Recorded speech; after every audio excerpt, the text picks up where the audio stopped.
Hello viewers, আমার আজকের ভিডিওতে আপনাদের সবাইকে স্বাগতম। এখন আমরা আছি কক্সবাজারের প্রাসাদ প্যারাডাইস হোটেল এবং রিসোর্টে। আজকে আমরা এই হোটেলেই থাকব এবং সেই সাথে এই হোটেলটি আপনাদেরকে ভালোভাবে দেখানোর চেষ্টা করব। তাই সম্পূর্ণ ভিডিওটিতে আমার সাথেই থাকুন। আপনি যদি আমার চ্যানেলে নতুন হয়ে থাকেন তাহলে আগেই চ্যানেলটি সাবস্ক্রাইব করে নিন। এই হোটেলের ঠিক সামনেই রাস্তার কাজ চলছে, তাই সামনের দিকটায় একটু অগোছালো অবস্থা। রাস্তার কাজ শেষ হলে আশা করছি কর্তৃপক্ষ সামনের অংশটি আবার সুন্দর করে ডেকোরেশন করবে।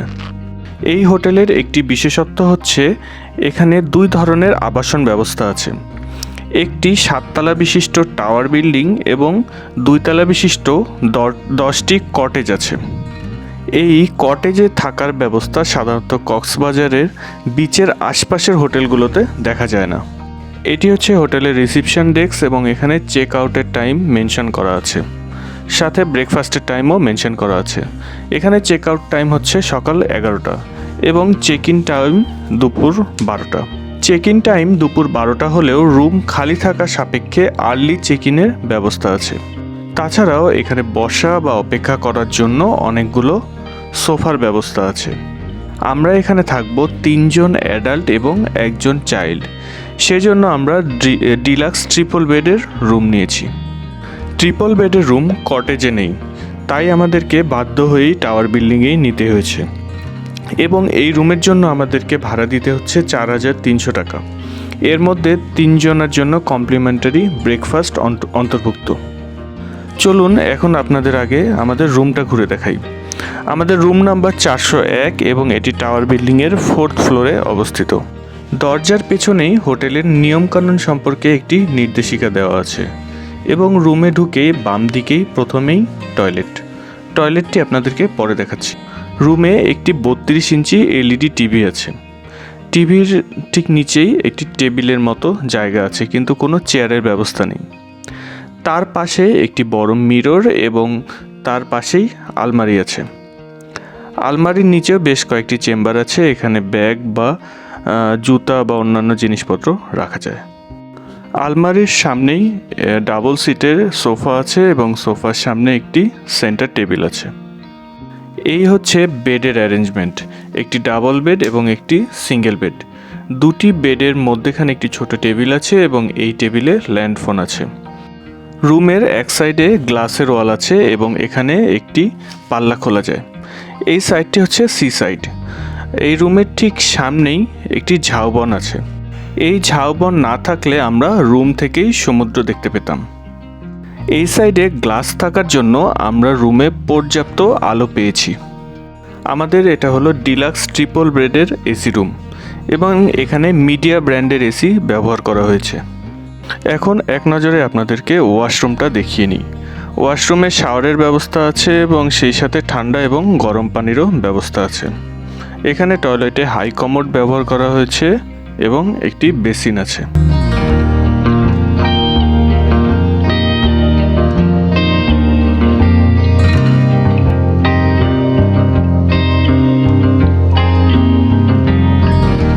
এতক্ষণ আপনারা টাওয়ার বিল্ডিংয়ে আমাদের জন্য বরাদ্দকৃত রুমটা দেখলেন।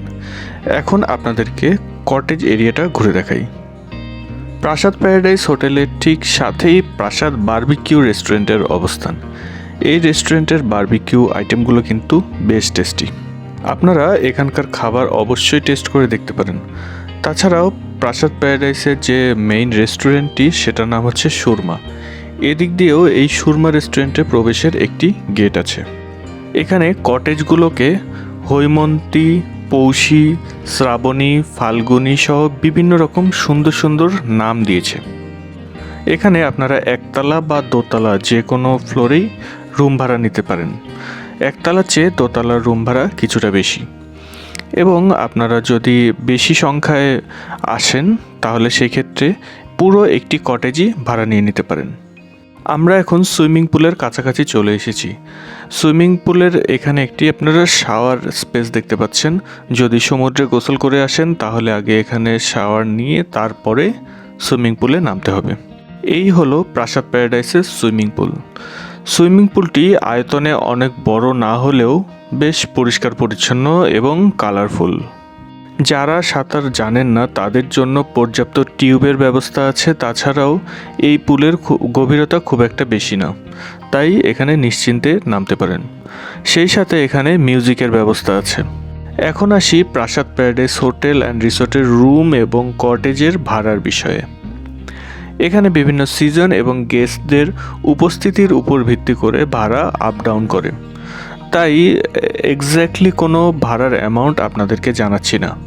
আপনাদের সুবিধার্থে নিচে ডেসক্রিপশন বক্সে প্রাসাদ প্যারাডাইস হোটেলের কন্ট্যাক্ট নাম্বার দিয়ে দিচ্ছি। আপনারা চাইলে সেই কন্ট্যাক্ট নাম্বারে যোগাযোগ করে ভাড়া সম্পর্কে জেনে নিতে পারেন, এবং চাইলে সেই নাম্বারে যোগাযোগ করে আপনারা এখানে রুম বুকিংও করতে পারেন। প্রাসাদ প্যারাডাইস হোটেলের কটেজ এরিয়া কিন্তু বেশ বড়ই, সেই সাথে এখানকার নিরাপত্তা ব্যবস্থাও আমার কাছে ভালো মনে হয়েছে। চলুন কটেজ এরিয়াটা দেখতে থাকি।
আমরা এখন প্রাসাদ প্যারাডাইসের দোতলায় অবস্থিত লবিতে চলে এসেছি।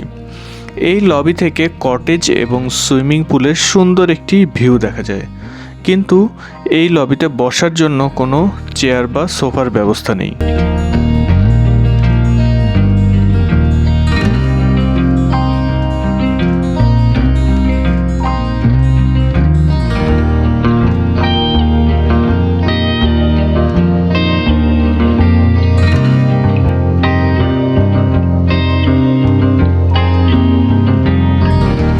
পরের দিন সকালে আমরা ব্রেকফাস্টের জন্য চলে এসেছি। ব্রেকফাস্টের টাইম হচ্ছে সকাল 7টা থেকে সকাল 10টা পর্যন্ত, এবং ব্রেকফাস্টের জন্য রিসিপশন থেকে কুপন সংগ্রহ করতে হয়। রিসিপশন থেকে কুপন সংগ্রহ করে আমরা সুরমা রেস্টুরেন্টে প্রবেশ করলাম। প্রবেশ করে শুরুতেই যে হল রুম, এই রুমে কিন্তু ব্রেকফাস্টের ব্যবস্থা নয়, ব্রেকফাস্টের ব্যবস্থা হচ্ছে ভিতরে আরেকটি রুমে। ওয়াশরুম, বেসিন এগুলো পার হয়ে আমরা চলে এসেছি পরের হল রুমে, এবং এই হল রুমেই ব্রেকফাস্টের ব্যবস্থা। এখানে অনেকগুলো চেয়ার টেবিল দিয়ে সিটিং অ্যারেঞ্জমেন্ট করা আছে, তবে আমি যখন এসেছি তখন অধিকাংশ চেয়ার টেবিল অকুপাইড ছিল। একসাথে যদি আরও কিছু গেস্ট ব্রেকফাস্টের জন্য আসতো তাহলে হয়তোবা টেবিল চেয়ার খালি পাওয়ার জন্য অপেক্ষা করতে হতো। তো যাই হোক, আগে চলুন আমরা এক নজরে ব্রেকফাস্টের আইটেমগুলো দেখে নিই।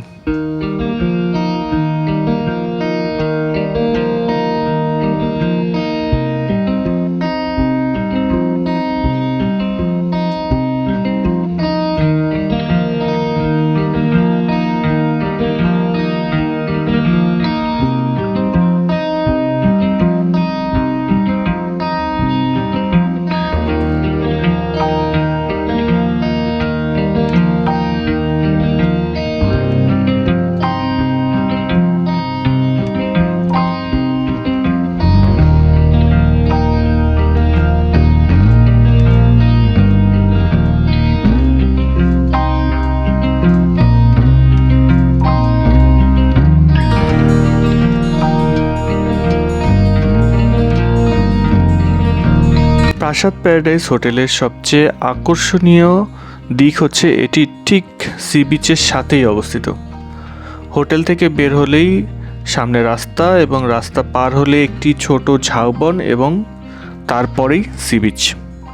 এই হোটেলটি সি বিচ থেকে এতটাই কাছে যে আপনারা চাইলে দিন রাত যে কোনো সময় আপনাদের মন চাইলেই আপনারা সি বিচ থেকে ঘুরে আসতে পারবেন। তাছাড়া এই হোটেলের আরেকটি ভালো দিক হচ্ছে এটি বাজেট ফ্রেন্ডলি। সি সাইডে বাজেট ফ্রেন্ডলি 3 স্টার হোটেল বলতে প্রাসাদ প্যারাডাইসের নামটাই সবার আগে আসে। তাই সাধ্যের মধ্যে সমুদ্রের ধারেই যদি আপনারা 3 স্টার হোটেলে থাকার এক্সপিরিয়েন্স করতে চান তাহলে অবশ্যই প্রথমেই প্রাসাদ প্যারাডাইসের নামটি বিবেচনা করতে পারেন।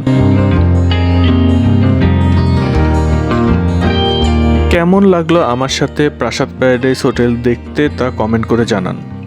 যদি ভালো লাগে ভিডিওটি লাইক দিন এবং বন্ধুদের সাথে শেয়ার করুন। সেই সাথে আমার চ্যানেলটি অবশ্যই সাবস্ক্রাইব করুন। নতুন নতুন অভিজ্ঞতা সঞ্চয় এবং মনের বিশালতা বাড়াতে সময় সুযোগ পেলেই ভ্রমণ করুন। খুব তাড়াতাড়ি আপনাদের সাথে দেখা হবে পরবর্তী ভিডিওতে নতুন কোনো স্পটে। ততক্ষণ আপনারা সবাই ভালো থাকুন, সুস্থ থাকুন, নিরাপদে থাকুন। এই কামনায় আজকের মতো বিদায় নিচ্ছি। সবাইকে শুভ বিদায়।